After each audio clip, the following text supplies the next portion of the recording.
Sometimes you'll see a water change with filters remaining on and still running, and sometimes you'll see a water change with the filters off, no flow at all. So what's the right way? What's the difference? The reason to leave your filters on is to, one, continue to supply oxygen to the tank through the surface agitation, and two, so you don't have to mess with your filters at all. The reason to turn it off is to avoid a siphon break inside your hoses, which upon restart could potentially cause a nasty dirt cloud of junk and gunk back into your water right after you just filled it with fresh, clean water. Don't worry, if you stick around, I'm gonna show you exactly what I'm talking about and how to avoid it. Before I show you exactly how I do my water changes, I need to leave a little disclaimer for the keyboard warriors out there that this is how I do my water changes. By no means am I saying this is how it must be done, this is how it should be done, that there's no other way to do water changes, not at all.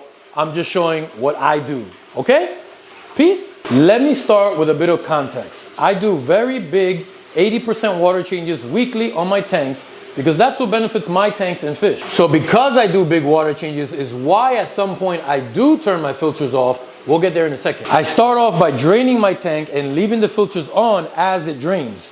I do this because I want to supply as much surface agitation as possible so the tank can have as much oxygen as possible for the fish. While draining this tank with my pump can be fairly quick, refilling about 170-ish gallons of water back into a 210-gallon tank can take some time. I want these guys sitting and waiting in an oxygen-rich environment, if you follow my drift. But at some point, I do have to turn my filter off, and that point is right here. When the water level is about to drop below my filter intake. And this leads me to my why. If you allow your filter intake to become emerged, meaning not submerged, then you're gonna break the siphon inside your hoses, inside your filter. What happens when you do that is when you go to restart the filter, it's gotta kind of prime itself again. It's gotta fill up again while also purging all of the air that you just let into it through your filter intake. But we wanna avoid this problem altogether. This is why we wanna avoid this situation altogether, because what happens after you're done fixing the gurgling, struggling problem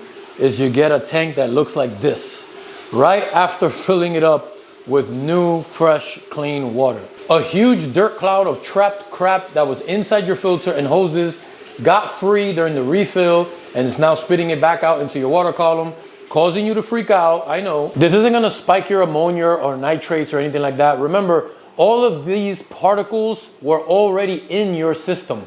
They were just trapped in your mechanical media inside the filter, and they just got released out into your water column.